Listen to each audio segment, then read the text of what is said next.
एक बार राजा कुंती भोज के पास महान तेजस्वी संत दुर्वासा जी आए।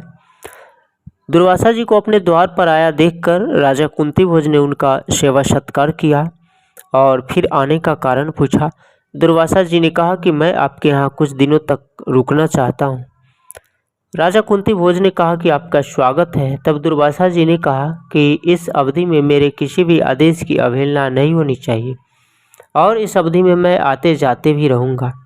राजा कुंती भोज ने दुर्वासा ऋषि की बातों को स्वीकार कर लिया। उन्होंने दुर्वासा जी से कहा कि मेरी बेटी आपकी सेवा करेगी। फिर राजा कुंती भोज ने जाकर अपनी पुत्री कुंती से कहा कि दुर्वासा ऋषि की तुम दिन रात सेवा करना ताकि वह रुष्ट ना हो और प्रसन्न होकर जाए।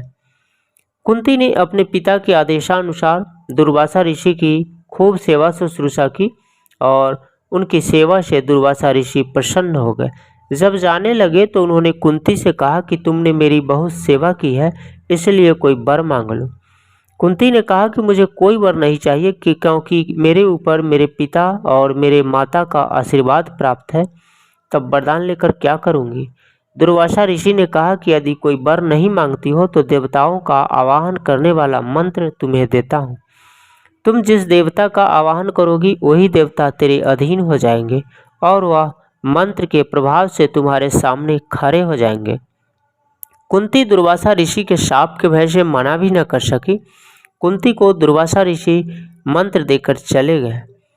अब दुर्वासा ऋषि के चले जाने के बाद कुंती उस मंत्र के प्रभाव के बारे में सोचने लगी। वह सोचने लगी कि दुर्वासा जी ने जो मंत्र दिया है उसकी क्या शक्ति है और मैं परीक्षा कैसे करूं उस शक्ति की। एक दिन वह राजमहल के छत पर खड़ी थी। सुबह का समय था।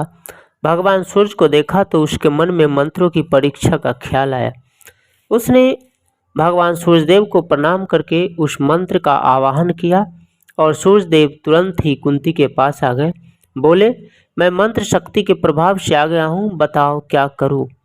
कुंती डर गई। कुंती ने कहा कि आप जहाँ से आए हैं वहीं पधारिए। मैंने तो कौतूहलवश आवाहन किया था, इसके लिए मुझे क्षमा करें। सूर्यदेव ने कहा कि मंत्र का प्रभाव निष्फल नहीं होता है, इसलिए तुम अपने शरीर का दान कर दो।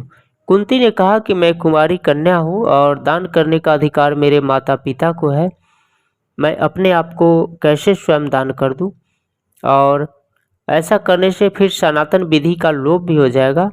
तब भगवान सूर्य ने कहा कि मैं सनातन विधि का मर्यादा का पालन करने के लिए ही यहाँ आया हूँ, इसलिए तुम अपना शरीर दान कर दो और तुम्हारा कौमार्य भंग नहीं होगा। भगवान सूर्य के समझाने पर कुंती मान गई और भगवान सूर्य ने कुंती को अपने तेज से मोहित कर दिया और योग शक्ति से गर्भ स्थापित किया ताकि उसका कौमार्य भंग न हो।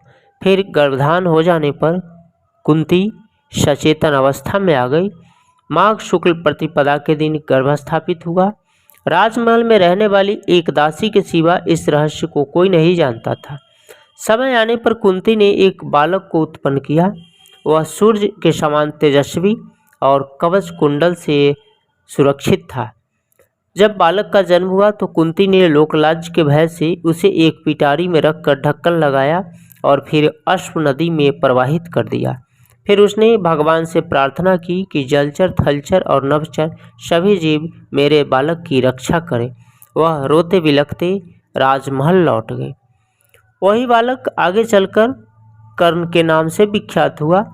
आगे की कथा कल श्रवण करेंगे। वह बालक प्रवाहित होकर कहाँ गया और उसका लालन पालन किसने किया। तो आज की कथा में बस इतना ही। कल मिलेंगे इसके आगे की कथा के साथ। तब तक के लिए राधे राधे, जय श्री कृष्णा। और अगर कथा अच्छी लगी हो तो कृपया चैनल को लाइक और सब्सक्राइब कर दें ताकि आपका प्यार हमें मिलता रहे। जय श्री कृष्णा।